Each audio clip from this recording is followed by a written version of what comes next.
ഓരോ ദിവസവും ലൈറ്റുകളുടെ ചൂടിൽ ജീവിക്കുന്നവർ അവർ രാഷ്ട്രീയ ചൂടിലേക്ക് ഇറങ്ങുകയാണ്. സിനിമയിൽ കട്ട് പറയാൻ സംവിധായകനുണ്ട്, എന്നാൽ രാഷ്ട്രീയ വേദിയിൽ അവരുടെ ജീവിതം ലൈവ് ടെലികാസ്റ്റ് ആണ്. സിനിമയിൽ ഡയലോഗുകൾ കൊണ്ട് അമ്മാനമാടിയിരുന്നവരാണ്, എന്നാൽ രാഷ്ട്രീയ വേദിയിലേക്ക് എത്തുമ്പോൾ ബാലറ്റ് പെട്ടിക്ക് മുന്നിൽ ഡയലോഗുകളെക്കാൾ കൂടുതൽ സംസാരിക്കുന്നത് ജനങ്ങളുടെ മൗനമാണ്. കേരള രാഷ്ട്രീയത്തിന്റെ ജോണർ ത്രില്ലറാണ്. അപ്രതീക്ഷിതമായ പല ട്വിസ്റ്റുകളും ഇതിനു മുമ്പ് സംഭവിച്ചിട്ടുണ്ട്. ഒരുപക്ഷെ സംഭവിക്കാനിരിക്കുന്നതായിരിക്കാം ഏറ്റവും വലിയ ട്വിസ്റ്റ്. അവിടേക്ക് സിനിമാ താരങ്ങൾ എത്തുമ്പോൾ അതൊരുപടി മുകളിലേക്ക് പോകും. സിനിമയിലേക്ക് എത്തി പിന്നീട് രാഷ്ട്രീയ ജീവിതം നയിച്ചവരേറെയാണ്, എന്നാൽ പയറ്റി തെളിഞ്ഞവരെക്കാൾ കൂടുതൽ പരാജയപ്പെട്ടവരാണെന്ന് പറയേണ്ടി വരും. അത്തരത്തിൽ 2026 തെരഞ്ഞെടുപ്പും അഭിമുഖീകരിക്കാൻ പോകുന്നത് അത്തരം സിനിമാ താരങ്ങൾ തന്നെയാണ്. ഒരുപക്ഷെ സിനിമാ താരങ്ങൾ ഏറ്റവും കൂടുതൽ മത്സരിക്കാൻ പോകുന്ന ഒരു തെരഞ്ഞെടുപ്പ് തന്നെയാണ് 2026 പറയേണ്ടി വരും. അത്തരത്തിൽ എന്തൊക്കെ സിനിമാ വിശേഷങ്ങളാണ് താരങ്ങൾക്കുണ്ടാവുക, ആ ചരിത്രം കൂടെ പരിശോധിക്കാം. രാഷ്ട്രീയവും സിനിമയും എക്കാലത്തും ഇഴുകിച്ചേർന്ന് കിടക്കുന്ന രണ്ട് ധ്രുവങ്ങളാണ്. ഇന്ത്യൻ രാഷ്ട്രീയത്തിന്റെ ചരിത്രമെടുത്താൽ ഒരു പ്രത്യേക അധ്യായം തന്നെ സിനിമയ്ക്ക് വേണ്ടി ഉണ്ടാകും. ഇന്ത്യൻ സിനിമയിലെ ആദ്യകാല വൻ സൂപ്പർ താരങ്ങളിൽ ഒരാളായ പൃഥ്വിരാജ് കപൂറാണ് ഇങ്ങനെ രാഷ്ട്രീയത്തിലേക്ക് എത്തിയ ആദ്യ താരങ്ങളിൽ ഒരാൾ. എന്നാൽ അത്തരത്തിൽ സൂപ്പർ താരമായത് MGR ആണെന്ന് പറയേണ്ടി വരും. ഒരുപക്ഷെ CM ആകുന്ന ആദ്യ നടൻ കൂടെയാണ് MGR. പിന്നീട് അങ്ങോട്ട് ജയലളിത മുതൽ തമിഴ്നാട്ടിൽ അങ്ങനെ എത്തിയവർ നിരവധിയാണ്. ക്യാപ്റ്റൻ വിജയകാന്ത്, സീമൻ, ഒരുപക്ഷെ കമലഹാസൻ, ഈ അടുത്ത് നമുക്ക് നോക്കുകയാണെങ്കിൽ വിജയ് വരെ ആ കൂട്ടത്തിലെ ഏറ്റവും വലിയ എക്സാമ്പിളുകൾ ഒന്നാണ്. എന്നാൽ കേരളത്തിലേക്ക് എത്തിക്കഴിഞ്ഞാൽ സിനിമാക്കാർക്ക് അത്ര വളക്കൂറുള്ള മണ്ണല്ല രാഷ്ട്രീയം. പരാജയപ്പെട്ടവരുടെ എണ്ണമാണ് വിജയിച്ചവരെക്കാൾ കൂടുതൽ. അതിൽ ഏറ്റവും സൂപ്പർ താരമായത് മലയാളത്തിന്റെ സൂപ്പർ താരമായ സുരേഷ് ഗോപി എന്ന് പറയേണ്ടി വരും. 1965 മലയാള സിനിമയിൽ നിന്നും ഒരു സിനിമാക്കാരൻ രാഷ്ട്രീയത്തിലേക്ക് എത്തുന്നത്. അത് ചെമ്മീൻ എന്ന ഹിറ്റ് സിനിമയുടെ സംവിധായകനായ രാമു കാര്യാട്ടാണ്. ആ ഇലക്ഷന് രാമു കാര്യാട്ട് വിജയിക്കുന്നുണ്ടെങ്കിലും ഒരു പാർട്ടിക്കും ഭൂരിപക്ഷം കണ്ടെത്താനാകാത്ത സാഹചര്യത്തിൽ ഇലക്ഷൻ അസാധുവാക്കുകയും ചെയ്തു. പിന്നീട് അദ്ദേഹം ഒരിക്കൽ ലോക്സഭയിലേക്ക് മത്സരിക്കുകയും പിന്നീട് പരാജയപ്പെടുകയുമാണ് ചെയ്തത്.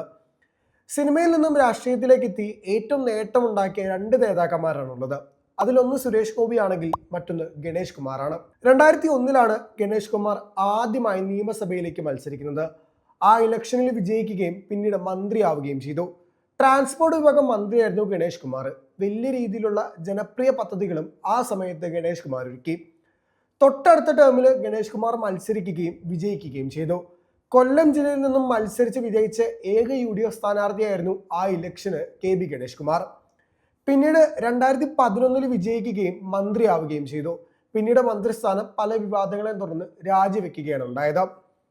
പല രീതിയിലുള്ള വിവാദങ്ങളിൽ കൂടെ ഗണേഷ് കുമാർ കടന്നുപോയെങ്കിലും ഇപ്പോഴും ഗണേഷ് കുമാർ മന്ത്രിയാണ്. 2021 തെരഞ്ഞെടുപ്പിൽ വലിയ ഭൂരിപക്ഷത്തിൽ വിജയിക്കുകയും വലിയ രീതിയിലുള്ള പദ്ധതികളും KSRTCയുടെ മൊത്തത്തിലുള്ള റീഫോമിംഗ് നടന്ന കാലഘട്ടം കൂടിയാണ് ഈ കഴിഞ്ഞു പോയത്. 2024 തെരഞ്ഞെടുപ്പിന്റെ ഭാഗമാണ് ഗണേഷ് കുമാർ. 2023 അദ്ദേഹം വീണ്ടും മന്ത്രിയാകുന്നത്. ഗണേഷ് കുമാർ പരാജയപ്പെടുത്തിയ സ്ഥാനാർത്ഥികളിൽ ഒരാൾ ജഗദീഷാണ്. ഉറ്റ ചങ്ങാതിയും സഹപ്രവർത്തകനുമായ ജഗദീഷും രാഷ്ട്രീയത്തിൽ UDFന്റെ പാനലിൽ ഒരു കൈ നോക്കി, എന്നാൽ പരാജയമായിരുന്നു ഫലം. ആ മണ്ഡലത്തിലെ മറ്റൊരു സ്ഥാനാർത്ഥിയാകട്ടെ ഭീമൻ രഘുവും. 3 പേരും മത്സരത്തിനെത്തുമ്പോൾ ത്രികോണ മത്സരമാണ് പലരും പ്രവചിച്ചത്. ഒരു സ്റ്റാർ നിയോജക മണ്ഡലമെന്ന് പലരും വിധിയെഴുതി. എന്നാൽ എല്ലാ ഭാഗത്തു നിന്നും സപ്പോർട്ട് ഗണേഷ് കുമാറിന് തന്നെയായിരുന്നു. വലിയ രീതിയിലുള്ള മികച്ച ഭൂരിപക്ഷത്തിൽ ഗണേഷ് കുമാർ വിജയിക്കുകയും ചെയ്തു. 2019 സുരേഷ് ഗോപി ആദ്യമായി തെരഞ്ഞെടുപ്പ് രാഷ്ട്രീയത്തിലേക്ക് എത്തുന്നത്. ആ തെരഞ്ഞെടുപ്പിൽ പരാജയപ്പെട്ടു. പിന്നീട് 2021 നിയമസഭാ തെരഞ്ഞെടുപ്പിലും അദ്ദേഹം പരാജയം രുചിച്ചു. എന്നാൽ 2024 ലോക്സഭാ തെരഞ്ഞെടുപ്പിൽ വലിയ രീതിയിലുള്ള വിജയം നേടുകയും ഇന്ന് പെട്രോളിയം സഹമന്ത്രി കൂടിയാണ് സുരേഷ് ഗോപി. കേരളത്തിൽ നിന്നുള്ള ആദ്യമായി വിജയിച്ച ഒരു BJP MP കൂടിയാണ് സുരേഷ് ഗോപി എന്നതും ചരിത്ര നേട്ടം തന്നെയാണ്. 2016 2021 നടനായ മുകേഷും ഒരു കൈ രാഷ്ട്രീയത്തിൽ നോക്കി.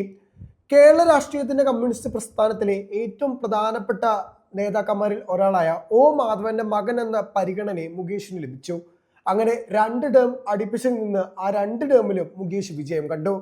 പിന്നീട് 2024 ലോക്സഭാ തെരഞ്ഞെടുപ്പിൽ നിന്നുവെങ്കിലും പരാജയപ്പെട്ടു. ഈ വർഷത്തെ തെരഞ്ഞെടുപ്പിൽ മുകേഷ് മത്സരിക്കുന്നുമില്ല.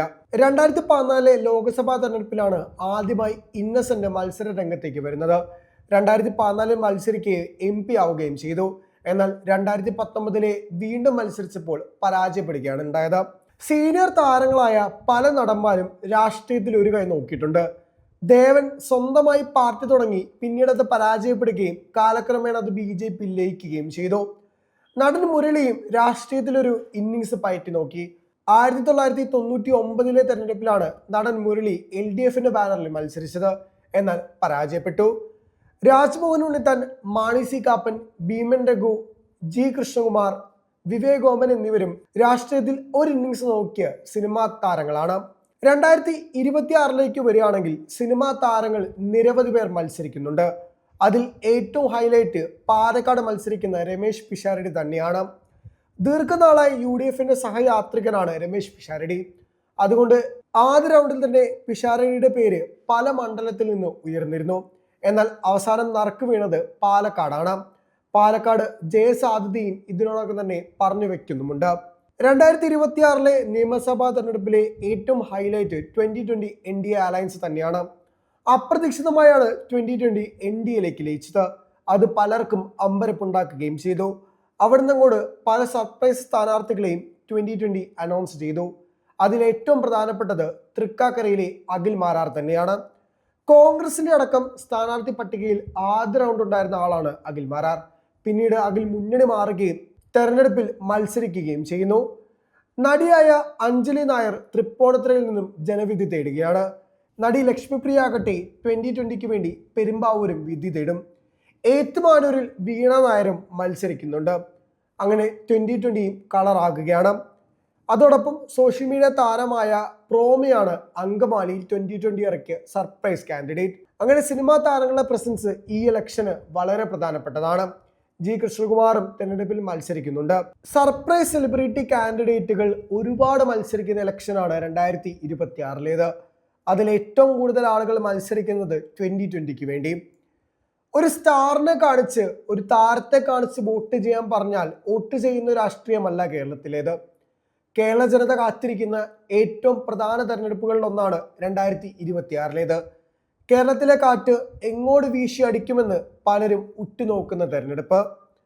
ഭരണം മാറുമോ ഇല്ലെങ്കിൽ ഭരണം തുടരുമോ എന്നാണ് പലരും ഉറ്റുനോക്കുന്നത് തന്നെ. തിരശ്ശീലയിൽ ശോഭിച്ച താരങ്ങൾക്ക് ശോഭിക്കാൻ പറ്റുമോ എന്നാണ് പലരും ഇന്ന് ഉറ്റുനോക്കുന്നത് തന്നെ.